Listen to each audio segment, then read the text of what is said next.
is so real.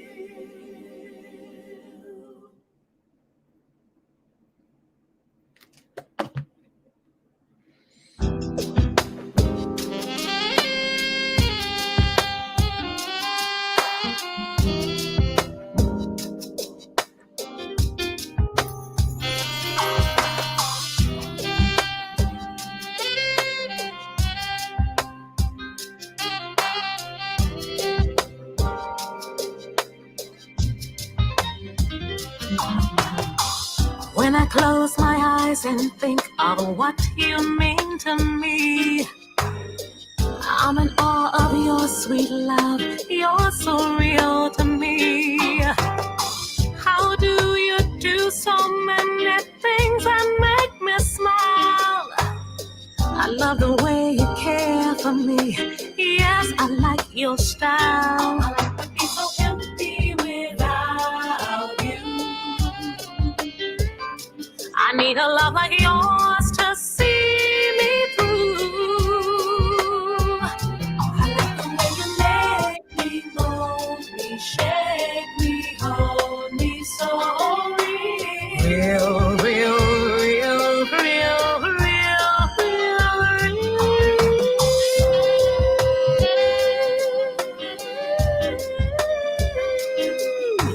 So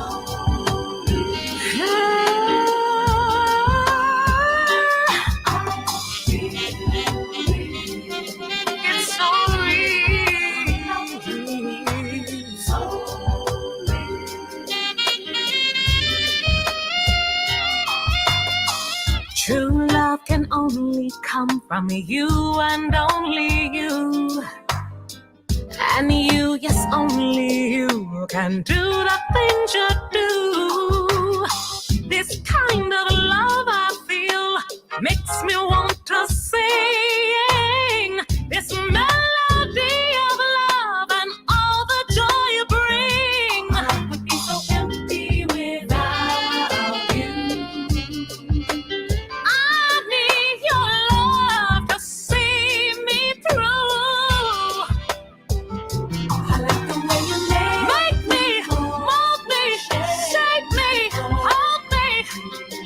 So real is what I feel. So real. Your love to me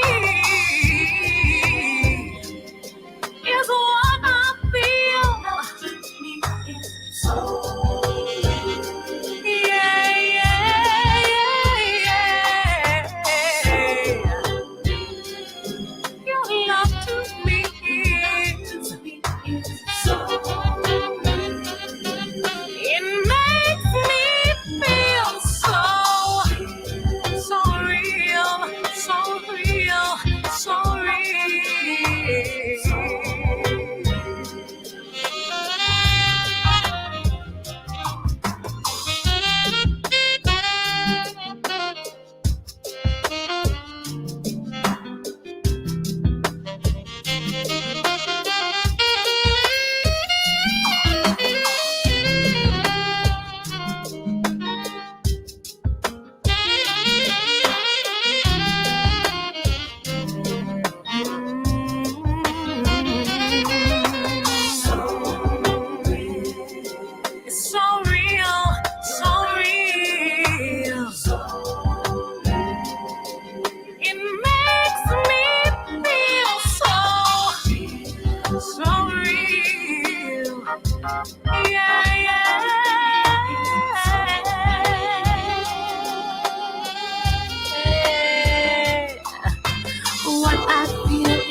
Your love to me is so real.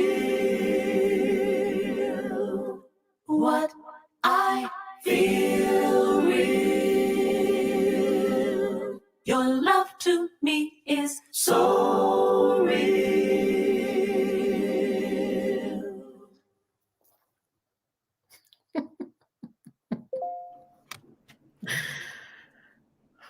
So real. Wow. Wow. Ugh, I love that song every time I hear it. So let me go ahead and get this started. So I am Michelle Millay, and my co-host and our co-host, Mr. Ken Hinton. We have the award-winning attorney. Your list goes on. So award-winning attorney, a lawyer. Then you have you're a writer, actor, educator, singer, of course. You are a mother, a wife. Oh my gosh, it just keeps going on and on. And And I'm not done. And that she's not voice. done. And that voice. It is truly amazing. And Thank you, guys. I must say, a friend of mine. I know. Both of you so very well. And a friend of Ken's too. Man, where do we begin? Okay, so Ken, you well, we can dive into it. Well, first, the two actors that were in the video, who were they? They were Jenna Law. Jenna Law. Let me tell you, I was her acting coach. Wow! Right. Back in the day, and the gentleman. I'm not going to disclose his name for. Okay. All right. Yes. Okay. Yeah. But beautiful, wonderful people.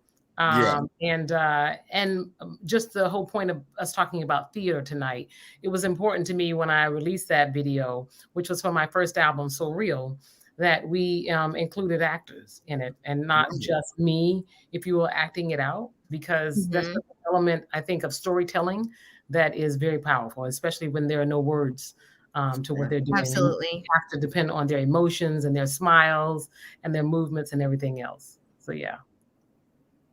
So I guess we have to go back, Michelle, to where it all began, right? Absolutely. So now that you have this long list of Yolanda, like where do we start? Well, what do you want to know?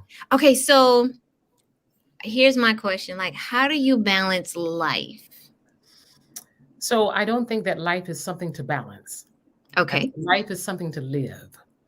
And that when you realize that it really is not a balance, then you don't have to worry about something being too heavy or too impossible to manage or to actually do or handle. So I live at the speed of passion. And literally what I feel that means is I use every gift and every talent that God has given me, and I run. And that's just living. So, I think that is great advice for a lot of people who are looking to follow their passion, but yet still keep their 9 to 5. It's like, hey, I still need bread and butter. I still need to live, but how do I get to my passion? And we all know that your talents will make room for you. We understand that. Yeah, and it's not a cliche. I think we have to rethink everything.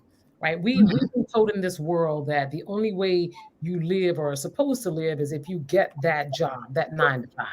And that 9 to 5 is defined as this. And I believe that we are in a position to define the world as we need it to be based on our gifts and our talents. And the 9 to 5 helps. Right. But I think also that we need to take more risk in what we are born to do. Because even, and I'm just going to jump ahead and talk about the pandemic. When the pandemic came, so many people who I know were like waiting to live, begin to live because they had no choice, right? What they knew to be true for their job was gone. So they had to pick up a new skill. They had to, again, just step out and try. There are people who were sewers, as a matter of fact, right? Or designers who all of a sudden were making these masks and to this, multi-million-dollar business Right. because they were finally doing what they loved, because there was a need. And I think the key thing is that we need to understand that our gifts are here to serve other people. And what Right. we have to do is find the need, right? Sometimes we start trying to share our gifts or display our talents to people who don't care. And Right. what we should be focusing on is, what is it that I am here to do, and who needs me, and go there. And you know, when you say take risks, a lot of people don't want to be in our field in theater because their parents tell them, "Oh, you really need to be something where you can make money." But if you have a gift, you can make money with your gifts. I agree. Yeah. 100% agree. Same. Yeah. Same. But sometimes in our, let's just keep it real, in our culture, in our community, it's like you got to be this, or that, because that was the mindset back then. Mhm. You get what I'm saying? You got to be a doctor, you had to be a teacher, you had to be a lawyer in order to survive. But things have changed. And yes, even though Miss Yolanda, you're a lawyer, but it's like Right. you still strive with your passion in theater, talking about theater and talking about being an entertainer, things of that nature. If that's your gift, if that's your talent, that's your passion, definitely work through it while you still, as you would say, live. Mhm. Mhm. So tell me, how did this all begin? Where are you from? And uh, how did you get to be where you are now? Because I know you went to law school, but were you in it, singing and stuff during law school? Give us a little background. So I am from Atlanta, Georgia, Okay. and I went to a school of the performing arts. All right. It was like the show Fame, if you remember. Okay. Right. I remember that. It was to the extent that we would be dancing in the hall. Um, I traveled around the world when I was in high school, Wow. actually singing and dancing. Okay. And I was able to meet a lot of celebrities, be the lead in the show when I was there. I sang for the United States president at the time, Ronald Reagan, Okay. and worked with Isaac Hayes to do that work. And I was also very active in school. I was captain of the cheerleading squad. I was co-president of my class in the Beta Club, and the beauty of that is because I could, right? Remember, I just told you before, I'm Right. not done. No one ever said don't do those things. Now, Right. I'll tell you, a lot of people wondered why, I was doing that, but part of it was because my mother allowed me to dream big, to Hmm. just explore all the different things I wanted to do. And there were things that she would try and get me to do, and I'd be like, nah, I'm not doing that. Like go to piano rehearsal, which I should have done, but I didn't do. But the point is, Not I got yet, to though. I got to explore and do a whole bunch of different things. And that exposure came down to the point of, what will you do with your life? And it was, I'm going to keep doing what I was doing before. When I applied to college, it was honestly just because I wanted to do something different. I had done so much in the performing arts. I wanted to focus on my academics. But when I went to school, which was the College of the Holy Cross in Worcester, Massachusetts, it was, again, the opposite of what everybody thought I was going to do. And that's what I loved about it. It was new, it was different, it was a challenge. And it was in that space where I found more of Yolanda than I could have ever dreamed of. Because, first of all, I started meeting people from Hmm. all over the world that I hadn't been necessarily exposed to in Atlanta. Right. And I saw rich people and really rich people and really poor people. And I saw people who were Black who didn't look like me, right? Hmm. Or who didn't talk like me. And they thought I talked funny coming from Atlanta. And so I, I always joke and tell people that when I went to college, I might have gotten my degree in political science, but I actually got my real degree in people, because Right. was at that moment that I began to study people and their different likes and their culture and what made them tick. And in school, I actually choreographed a number of dances as well as plays. And I kept that bug, if you will, of the arts. Just because I went to school in Massachusetts didn't mean I was going to stop singing or stop dancing or any of that. And I ended up being in the honors program. So it was a really big honor. And for my thesis, they told me I needed to write this, 100-page thesis and get up and talk about it. And I said, that's boring. Can I do something else? And they said, what would that be? So I proposed and they approved me to write a play from the thesis that I wrote. And I directed that play. I probably recruited about 15, 20 people from around the school. I had this multimedia portion of it. So I had like video playing. I had people on video talking. We had a rear projector. And this was way back in the 90s when they were. Yeah, right. Rear projector. I choreographed that. And I presented my honors thesis to graduate from college in the form of a play. And so that was, again, still me using all of my talents. When it was time to go to law school, I actually, my very first year of law school, I tell this story, I said, I'm going to be a lawyer. So I'm going to do nothing else but the law. Mm-hmm. My first semester of law school, I had the worst grades I had ever seen in any of my academic career. And at that point, I remember praying and saying, what's wrong? And what was wrong was I took part of me out of the solution, out of life. Wow. I said, you're only this. And God said, no, you're all of this. And in my second semester of law school, first year law school, I actually did a full play over at the undergrad, because I went to Boston College Law School. So I went to the undergrad and did one of their plays. Okay. I had my best grades.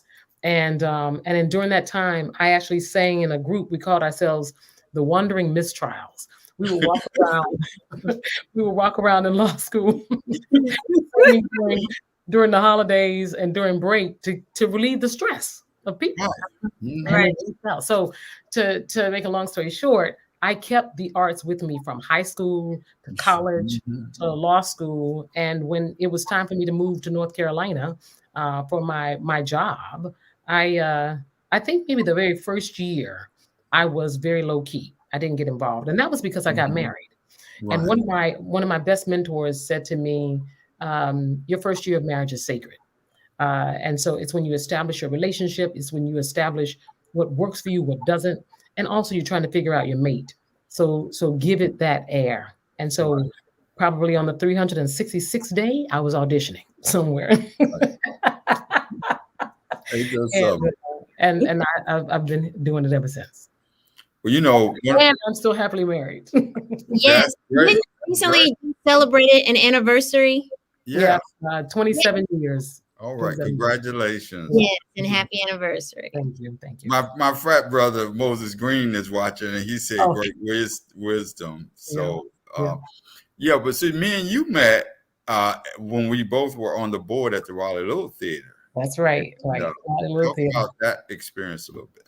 I was actually excited to be on the board for Raleigh Little Theater because, first of all, I love the theater, but this was an ability for me to take my love for the arts and my love for the law and governance and put it together.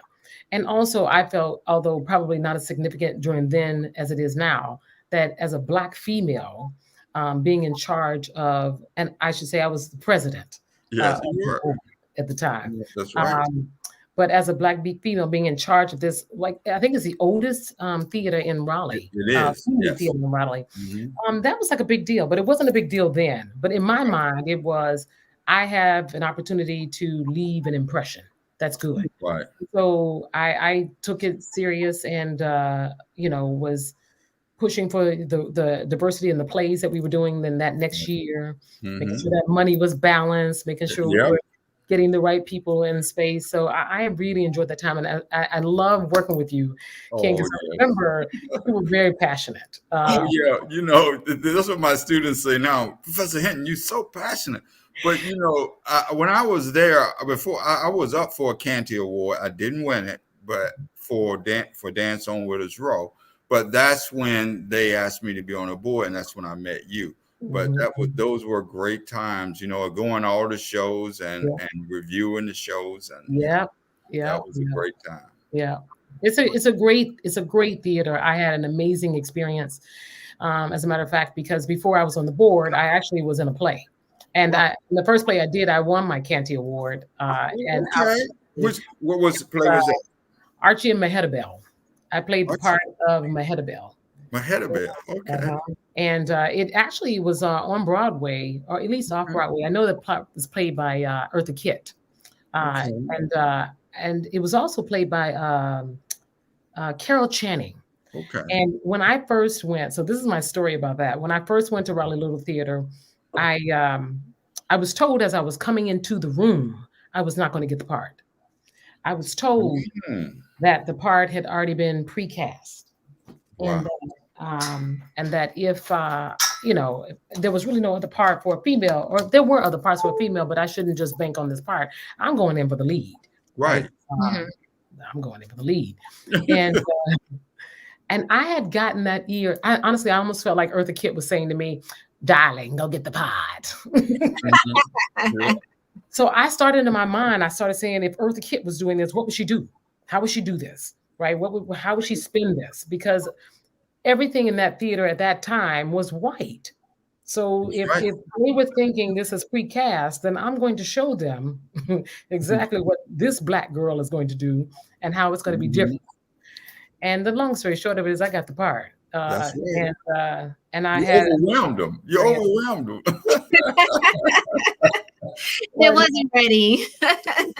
I also had a wonderful God on my side. Hallelujah. Hallelujah. Saying, you got this, girl. Go do that. Right. So it worked out. Well, let's talk about your first album. I'm sorry, Michelle. I'm going to let you ask something. Let me just talk about that first album that you did. Go ahead. So the first album is So Real, and it came out in 2011. That song I penned with a dear friend here in the Raleigh area, Denver Wright. And, I know Denver. I went over to him to do a demo. Basically, I knew that in this business, if you want people to hear you, you have to have something on tape. Right. And I actually went to one of my aunts and said, I need to do this because, you have to have money. And would you please invest in me? And she did.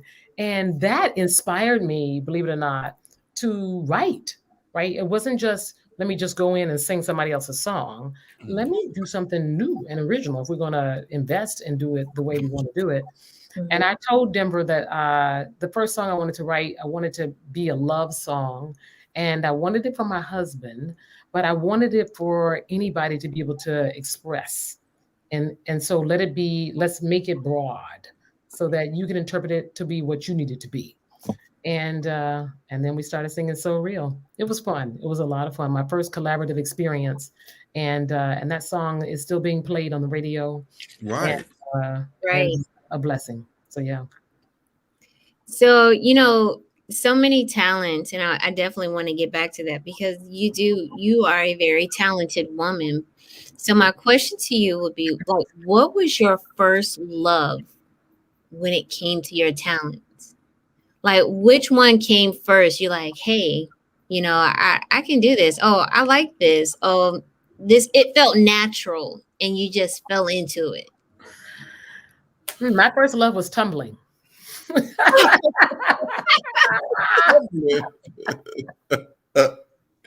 Yes. It was. I told you I was a cheerleader. A cheerleader, right? That's right. So one of the things that I remember, especially in high school, that I could do that nobody else could was I could do somersaults, round off, back, no hands and front somersaults. And I had this little trick when I was in high school that I could do. It was a front somersault, but you were standing still and you flipped and then you were down. That was like my trick.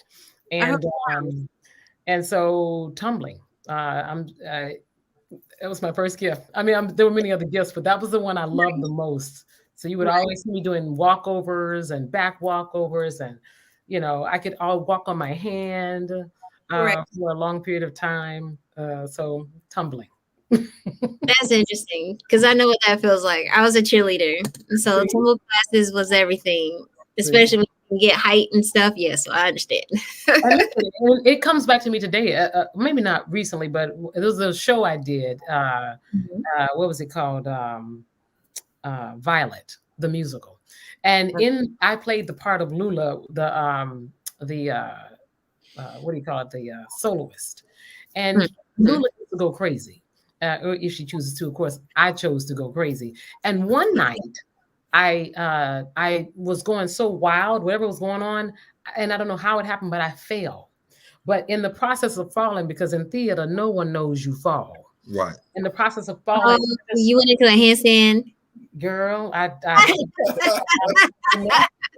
so I was like, see, that gift came right in hand, like, pooh, and I was like, they were like, did you fall? As a matter of fact, I remember they came back and asked for the report. Did you take a fall? And I was like, what?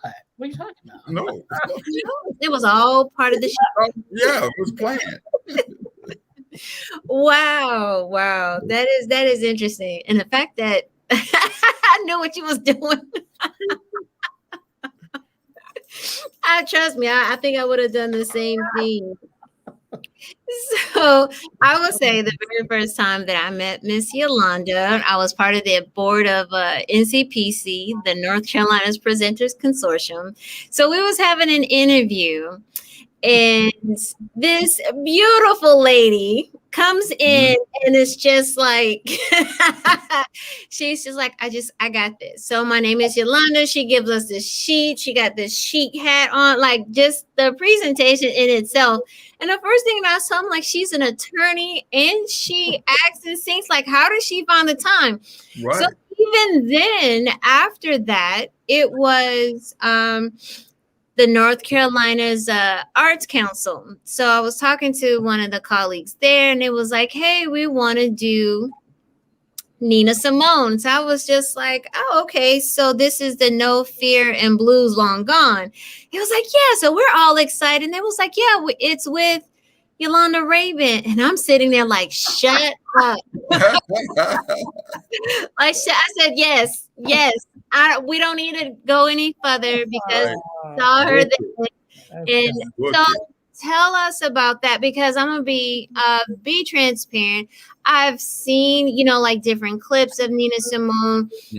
I've read articles, but it wasn't until Yolanda came and performed for us at Fayetteville State to where I went back and watched the whole documentary of Nina Simone, and the fact that she was originally from North Carolina. Right. So Yolanda, just like tell us how you got, your hands on that. Whew. So where does that begin? That begins when I was a little girl. Right. It really does begin when I was a little girl, and my mother was playing a Nina Simone album, and this woman was talking about 4 women. And she was singing each woman. And it just blew my mind that every time she went to a different woman, I saw a different person in my brain. And I wanted to know, who does that? Like, how do you sing like that and make people feel the way I felt? I saw a whole movie in my head from just listening to her sing. And my mother said, that's Nina Simone. Okay, so I need to know more about Nina Simone is what I thought. And she started introducing me to all these albums. When I was little, in high school, I would go around singing Nina Simone. And to the point that my friends were like, who is that girl singing Nina Simone? On the bus, I would be singing. Right. People would go, can you sing that song about the 4 women? And I would get on there, my skin is black, singing about the 4 women.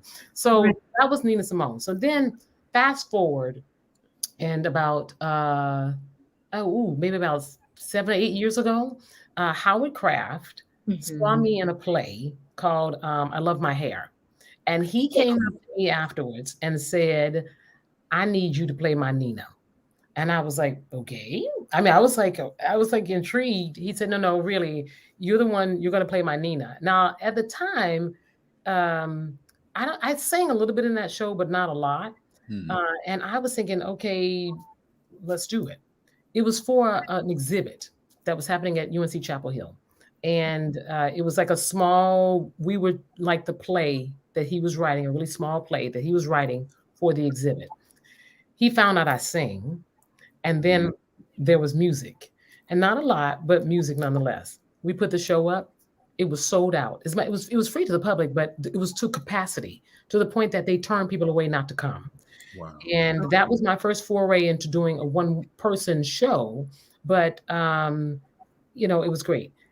Fast forward, 2018, they are talking about commissioning and redo and basically establishing Nina Simone's birth home as a historic site. Right. Get a phone call to come and sing on her porch, sing on Nina Simone's porch, her childhood home porch. And I'm Here like, in Carolina. in North Carolina. Right. And when we were there, Carly Jones said, Yes. "You know what? You did a show about Nina Simone. Did you want to do that again?" And I was like, "Could we?" Now, mind you, years had passed since that had happened. And what was key and probably the change of my life in this whole process was who would produce it? Because in order for it to be done and done correctly, we had to get rights to the music. It needed to be rewritten for a full show, and it needed costuming and lights and all kinds of stuff. Who would produce it? And it was in that moment that I became extremely frightened. And the answer was, "You're going to do it." And I was like, but wait a minute. I haven't done this before. And honestly, the voice, my angels, they said, and that's why it's going to be. If there's going to be someone who produces this show, it's going to be a Black woman. Let that woman be you. That's right. And I was like, but I'm the actor. How can I be the producer too? And that was a challenge. And it was the most beautiful journey I could have ever taken, because I got to meet so many wonderful people. Again, this was me now putting Yolanda the actor, Yolanda the businesswoman, Yolanda the lawyer, Yolanda the producer, Yolanda the audience. All that was in one space, and the conversations were grand. That's all I can say. and the output was just a blessing, because we ended up, as you know, producing it in 2019. Right. And we did a sold out run for 7 shows or 6 shows, I should say, at Playmakers in Chapel Hill. And then we came to you in Fayetteville State University, which was such a major blessing, because it's not the same when you do it for your own. Right. Right. When you do it for the world. And so it was beautiful to do the world premiere of it the way we did it. But then just to come to Fayetteville State, those days, because we did 2 days there, just it blessed my heart, because I got to come in and talk to the kids, right? So I went to classes and talked to them about my whole process of doing it and separating those, people from the business to the work, and how to do that. And there's a young lady who, as a matter of fact, came and worked the show. So we produced this show in a manner, because I believe in lifting as you climb. So we actually did the show where we wanted students to be able to come in and watch from the back, be a part of how we put it on. And we met a young lady from Fayetteville State who graduated since, but she was amazing, came in and helped run the sound, or one of the pieces of the show. And so I'm living my life at the speed of passion, because I get the ability to connect people to their next, whatever that is to them. And if that is from watching me on stage and seeing that they can go do it themselves, if that's from being backstage and seeing that they can now do this in life, whatever it is, I'm living. And I'm going to live until the last time I can't say nothing on this earth, That is truly amazing. And you know what? I wanted you for Ethel Waters, but you were already doing You did call me. Remember? I told you. I already started the Nina. Yeah, Phyllis did an excellent job, so it worked out. Let me ask you this question: you don't have to audition anymore, do you? You get people just call you and put you in shows, don't they? I want to answer that politically correct. I do audition. What? I do audition. Oh, you do audition? You know what? Yes, because here's the deal. No. But here's the deal. I get calls, and I feel blessed for that. But every moment of your life, you are auditioning. Every moment. Yeah. And in this broadcast, I am auditioning. Right. Someone is going to be seeing this and say, Right. I like her. Right. Say, when she did that, that reminded me of this. Let's see if she'll come and do this for me. So every moment, and I think if people think that way, that you don't just turn on when somebody says, hey, come look at me. You should live your life out loud and live it Right. to the extent that anytime anyone can say, hey, I want to work with her. Hey, I want to know her. Hey, maybe she can come help me. Whatever the case may be, you know. Yeah, and I tell my students that, you might be the best talented person in the world, but if nobody can get along with you, if nobody don't like you, if you just don't, that don't go together too well. It doesn't, and that's life. Because I can't say I was probably the most likable person all my life, right? I'm not trying to be funny, and I'm really glad. Honestly, I've grown. I'm not the same person I was when I was in high school. Right. I'm not the same person I was, 20 years ago. I'm glad, so that hopefully every day I am evolving to become a better Yolanda. I think you got to focus on that, and when you do that, you really can't go wrong because I'm my own competition, not the All world. right. All right. Right. I Mhm. definitely agree to that. Mhm. So I guess my next question would be,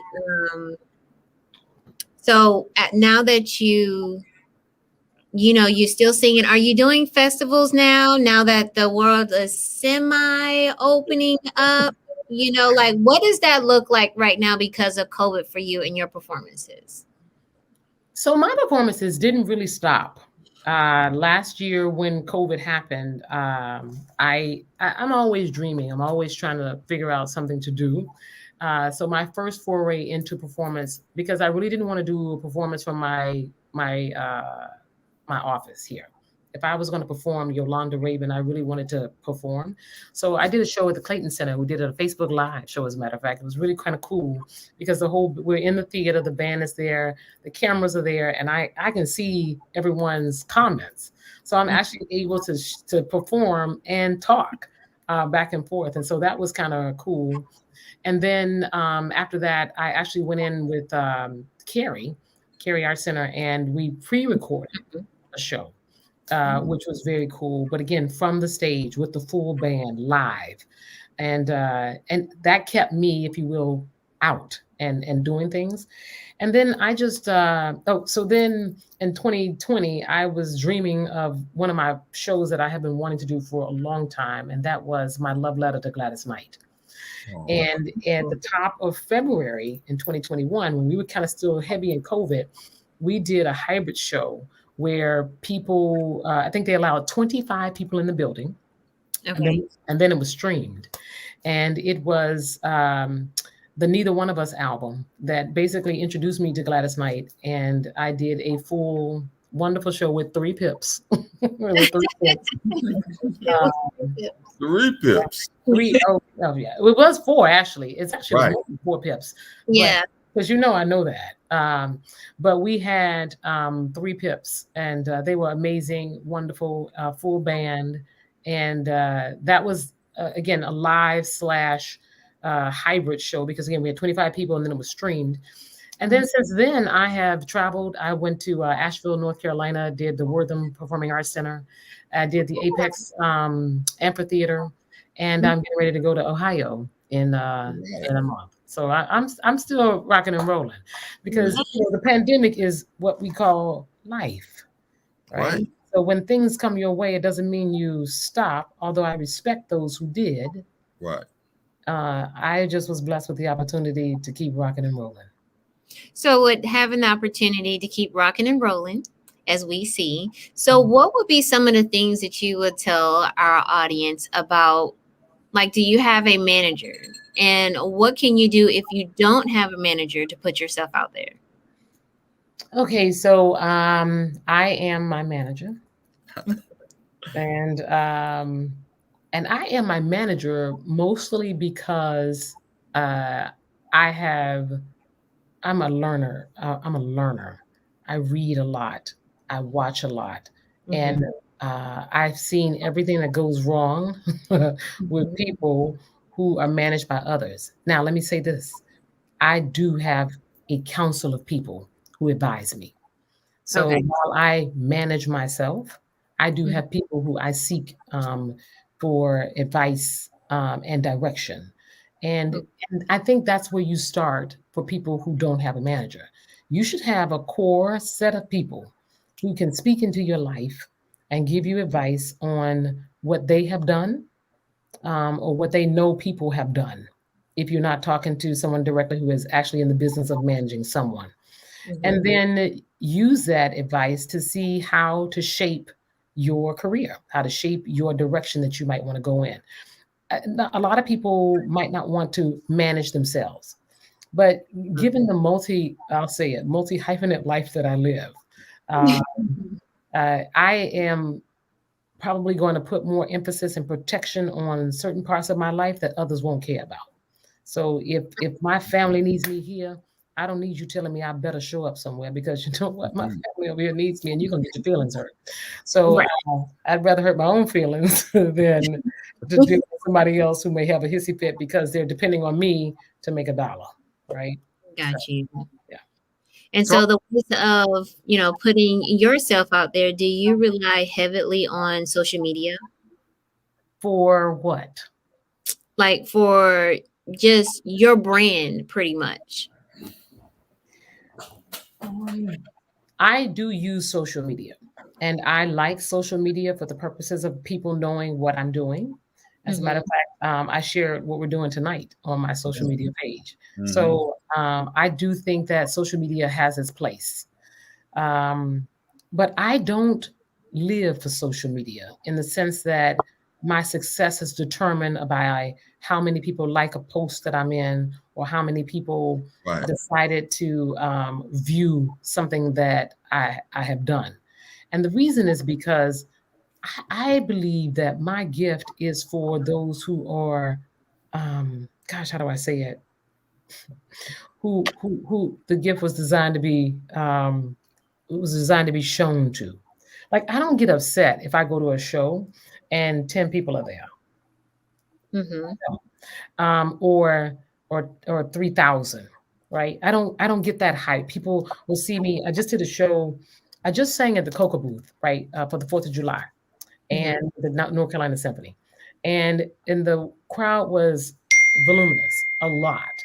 And I remember someone saying, "Oh my God, you made it!" That's me though, but that's because that's trying to be funny. That's believing the hype. The question is what I did it reach somebody? right. Yeah. Did it make them think different or more positively about what they can do?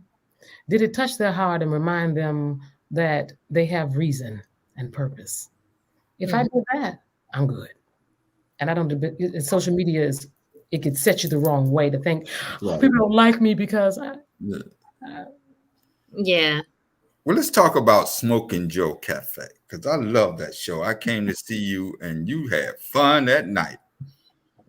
I have fun every night, Ken. I What are know you you talking do. about? I know you do. But that night was so special. Talk about that show, working with that show. So I did Smokey Joe's Cafe in, oh gosh, probably 17? 2018, Yeah. 2017. And it was with the Kennedy Kennedy Theater Theater. Raleigh. It was Theater with Raleigh, Theater right. Raleigh, At Theater the Raleigh Kennedy at the Theater. Kennedy Theater. Right. Oh gosh, I mean that show is fun. It's 60s. It's rock and roll. I got to play the part. My part actually, my track was the BJ track, and in that track you get to do a lot of acting. It's not just like a singing show. Right. You really do get to like have a personality and bring it to the table. So I don't know what more to say about that show. But you danced too now. I That danced, thing was I all over the sang. place. Yeah, you know what? I think that's a criteria for all of the shows that I do. I need to be able to sing and dance. No, I'm just kidding. Right. Because I did Beehive, as a matter of fact, after that Right. show. Beehive. And I got to play Aretha Franklin and Tina Turner and oh gosh, Jefferson. Is it Jefferson? Gosh, is it Airplane? Or maybe Yeah, he's. I think it's Jefferson Airplane. Yeah. But I got to sing all kind of music, rock and roll and R&B and just oh gosh, I got to sing. okay, I'm forgetting the stuff I got to sing, but it was just Oh, folk music. It was everything. And if you don't know anything about me, I love all forms of music, all forms. Mhm. And so, and that was what Smokey Joe's was about. Smokey Joe's, you were singing musical theater, you were singing, old 50s rock and roll stuff. I remember Fools Fall in Love. I did the fast version and the slow version. So you got to do just different stuff. And honestly, that's why I love Nina Simone. The Right. No Fear and Blues Long Gone. Because what I think people don't appreciate about Nina Simone is that her career was not just protest songs. Right. She Right. started out singing the ballads and singing a lot of musical theater, a lot of straight ahead jazz. And then, as the times changed, she changed with the times and sang that music. But she was also big in the popular music as well. So with Nina Simone, when I was working with Howard Kraft, who was the writer Right. of that particular play, he said, Yolanda, I got a song list for you. And I was thinking, okay, but I'm the singer, right? Do I get to pick the songs? And Right. he was like, no, I have a song list for you. And I remember looking at the songs and saying, I don't know that one. I don't know that one. I don't know. And that was the joy. That was the journey. I Right. got to know more about Nina Simone than I knew about her before. Because then I was thinking, why did she sing that? What was she Right. thinking when she was singing that? Right. How would I convey that song? And also do it and stay Yolanda. Because that's a Right. difficult thing, I think, in doing a one-woman show. It is in telling the story, how much of her do you lend to the audience and keep of yourself? And with the first time I did the Nina Simone show, I lost a part of Yolanda. Right. And I remember saying, I'll never let that happen again. To the point that it took weeks to get her out of my system. Mm. Really? I would start talking like her all the time. And she was very moody, like to know Nina Simone, Right. get into her psyche. It was reading her words, listening to her interviews, and to She was absorb very bold. bold, Yes. all of that. I mean, I've said this before in other interviews. When I did it the first time, my children were younger. And I remember them saying to me, Mommy, come back. Mommy, Oh, wow. come back. And that's when I knew, oh, she's taking over. Mm. So when I did it the second time, we had a little negotiation. Right. So I was like, all right, I'm gonna because her story is amazing. It is an honor to be able to share it and to tell it. And I can't tell it as Yolanda. I have to tell it as Nina. Right. I learned, and also I was far more mature than I was the first time. I learned how to negotiate and be authentic in the delivery of the Nina Simone that comes to the stage, but also keep Yolanda. So when you singing Strange Fruit, that Well, I don't actually sing Strange Fruit in you the don't show. sing in that show. Okay. I don't. But I do know that song. Yeah. And That's one of her most popular songs. Like when you was talking about protests. Yeah. yeah, she did definitely sing that song. We don't have that song in the show. So try another one. Let me see. When I sing Don't Let Me Be Misunderstood. Right. Okay.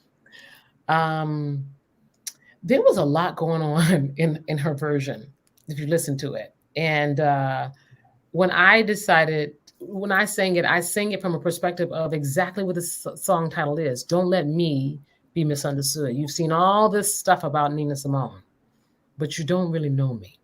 So don't let me be misunderstood. And my negotiation in that with her was to tell it like she told it, but I could choose certain notes that she didn't choose to sing it. And that's that little piece of, and it's only for a split second. Yolanda. So, that's me. And then she'd be like, but I'm here. But at least I had a little bit of me in there, just a little bit, to make a difference. Right. Right. Yeah. So how do you juggle your career? And I think Michelle asked this earlier, but I'm thinking your family, you got a great family, you love your family, and they love you, and then you got this career going up parallel. Why'd you say it like that? Why'd you make it like it's this or that? Oh no, not this or that. it's both together. But how? Just tell But the see, audience. I'm trying to help you. I'm trying to get you all to start. You are. No, you're doing a good job. So Right? It's not this or that. right. And it's not a juggle, because instinctively when you juggle, something is going to drop. Got you. Okay. Mhm. So, and that's why it's You not coexist, about. right? Say that again. It coexists. It absolutely coexists. It is my entire life. My Gotcha. life is not I'm here and here and here and here. It is one whole thing. Now, to organize it, right, I have to see the compartments that they exist in, Gotcha. right, because they do have their compartments, but they coexist, and they have to cooperate with each other, because I'm just one Yolanda. Right? That's right. But yeah, I have a wonderful family. Communication is your best friend. Okay, say it one more time for the ones in the back. Right. Communication. It is. It's noticing the little things. I've said this to many people, and I've actually counseled people who are in relationships, that, if I decide that I want to go do a show and it's running for 6 weeks, in that 6-week period, it's probably my roughest and toughest time, because I am negotiating many things in my life, right? I am planning date nights in the middle of those 6 weeks. Okay. Wow. I am working with my teams at work, in my office, on projects. I am literally negotiating how things will work. I call it a shift. So if you notice on Facebook, I often say shift with me. And part of it is that I am looking at my life in the conglomerate and the bigness of it. As a matter of fact, I'm going to give you an example. I'll give you an example. It's like a Rubik's Cube. Right. Right? You see all those different colors and all those facets of who you are. You can work to get one color on one side, because you can. But in order to do that, you have to shift things around. And notice I'm not throwing stuff. I'm not doing that. It's all still in one place. I'm just moving. And sometimes moving means you have to do things in a certain way. And notably, I know y'all waiting to see if I'm gonna make this one color, aren't you? Notably, Yeah. just keep going. Notably, when you're doing it, some things have to be turned out of place or shifted out of place to be put back in place. Yeah. Let me say it again. Sometimes things have to be shifted out of place to be put back in place. And that is life. Sometimes you see the green is on the bottom and everything's on the top. You got to get that thing from the bottom. You got to move stuff around. And so constantly I am shifting, right? And looking at what needs to happen. And that shift requires literally a communication to happen. So I shift in life. Okay. You can keep talking. I'm still shifting stuff around. Go ahead, Ken. You got new music coming out. Talk about the new CD or The EP. You're aging yourself. You calling it a CD now. You know you don't call it CDs no more. I know. As long as we go vinyl or 8-track, we good. What am I supposed to say, Michelle? Get me correct now. What's it called? All right. So believe it or not, after I did the Nina show, many people came to me and asked if I would record that music that I was doing. Okay. And so we went into the studio and we recorded the music from the show. And that's the album that's getting ready to come out. You get ready to drop it, right? It is definitely on schedule to go. And so when it's coming out, I'm not sure yet. The team and I have to continue to talk about what makes business sense for purposes of doing it. Right. Absolutely. So do you have a favorite on this album? Oh, look at you. Look at you. Do I have a favorite? I do. I can't tell you what it is. Okay, so look at you. Yes, you did it. Now, so it didn't take that much time, but it did take me. You I was still talking to you, but I was still moving.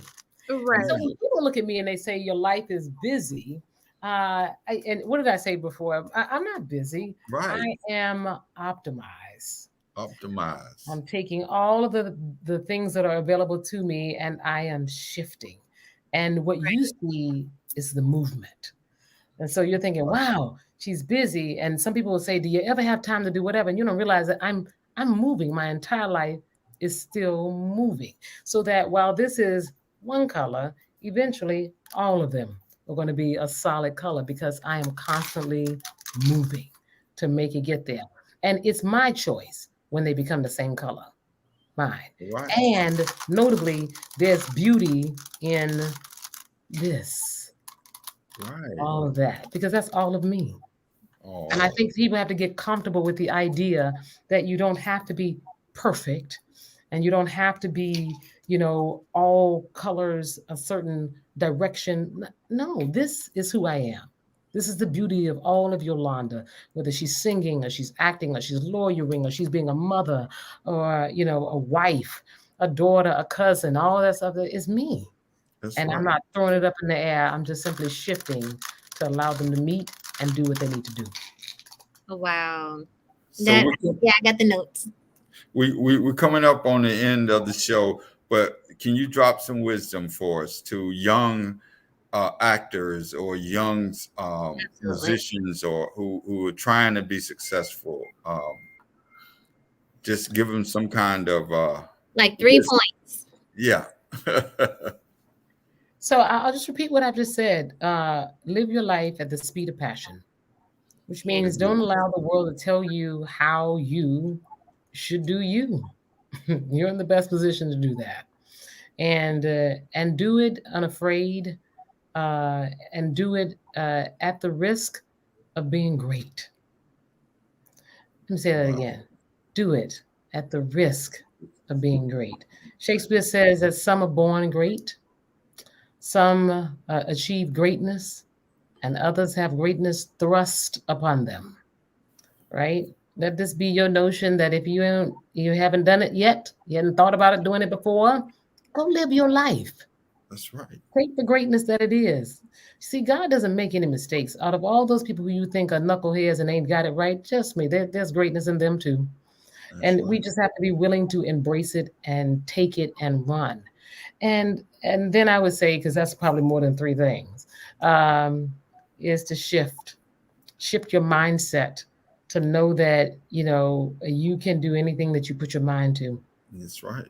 Be open to everything and attached to nothing. Let me Oh, say that again. Open to everything and attached to nothing. open That's where you find your greatness. Get out of your comfort zone and go and do you. That's where your magic happens, right? So you see the people that you're interviewing, I've seen in the past, and I'm sure that are coming up, yeah. that people who have excelled and done great things and are still doing great things. That's because they're living in their happy. They're living in their magic. They're living in the greatness they were born into or that has been thrust upon them. But the Right. point is that they're living and they're living at the speed of passion. All right. Great words. Oh, And absolutely. it does something. But we're going to end the show. We're going to show this video and then we're going to say our goodbyes. So this is you at the Clayton Center, as you said, one song. And I think the name of the song is no, it's, yeah, I hope you dance. Which is really my message to everybody. Okay, here we go.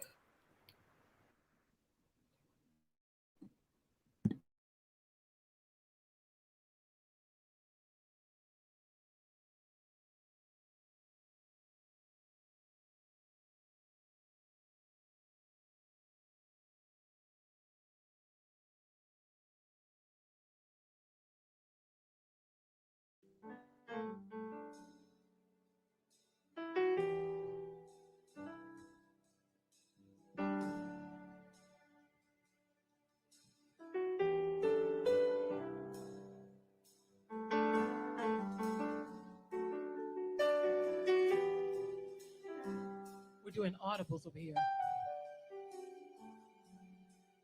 So my quick message to you is that I want you to dream during this time that we're in. Remember that it's okay to do nothing at all. It really is. But in all you're doing, in your heart, with your body, with your mind, dance. I hope you never lose your sense of wonder. You get your fill to eat. Always keep that hunger. May you never take one single breath for granted. God forbid love ever leaves you empty-handed. I hope you still feel small just standing by the ocean. And if one door closes, I hope one more opens. Promise me you'll give faith a fighting chance. And when given the choice to sit it out or dance, I hope you dance.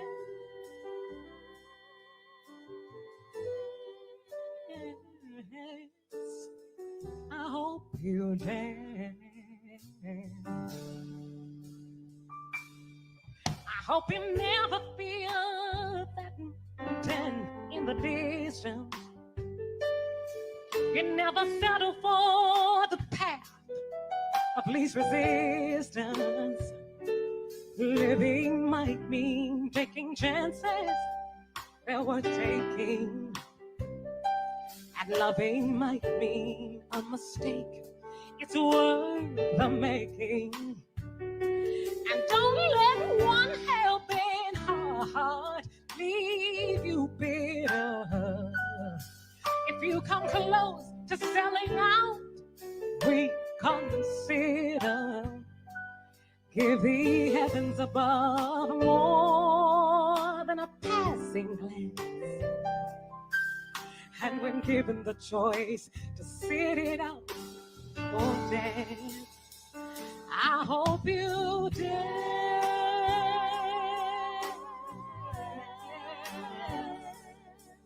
I hope you dance. Moving right along. I hope you dance. Whoa, I hope you dance. I hope you still feel small standing by the ocean. And if one door closes, I hope one more opens. Promise me you'll give faith a fighting chance.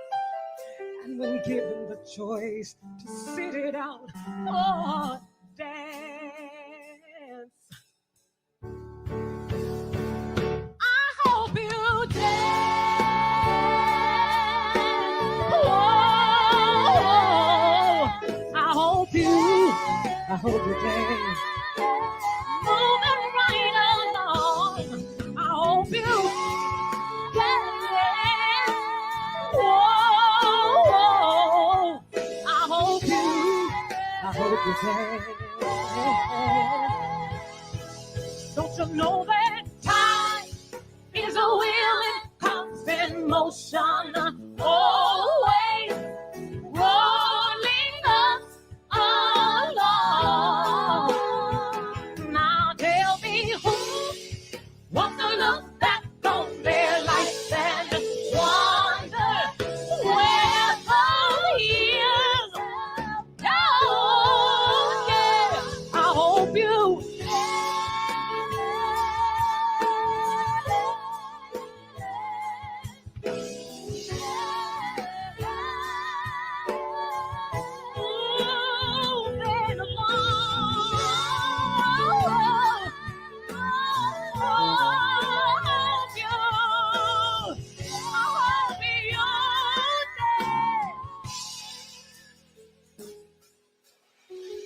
It's almost time for us to go. And I do have another message to leave with you before I go. So I'm going to cut to the chase right now and just tell you that if you have a dream, if there's something in your life that you've been waiting to do, just do it. Because this world, well, this world. And so you have to find time to treasure your life. value your life, and live your life today. Live it today, because tomorrow is not promised. Please, please dance. Please dance, yeah. I hope you dance and live your life today.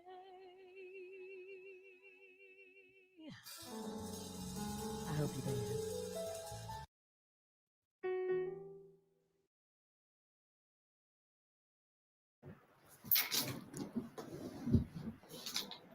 Good vibes. I mean, and let's add philosopher on that too. I'll take it. I told you I'm not done. I'll take Yeah, it. this is very great show, and we really thank you, Yolanda, for stopping by to Thank Theater. you for having me. Really, thank you both for Thank having you. And we're going to be replaying this next Saturday. And then the following Saturday on the 16th, we have actress Sydney Edwards out of Kentucky. And then at October 30th, we have Philip Bernard Smith, a dear friend of mine, who's coming in and sit in between me and Michelle. So everybody who joined us, thank you for joining us on Theater Yes, Talk thank Live. you. And we'll see y'all, and good night. And be safe. Be safe. me. Bye. Bye-bye.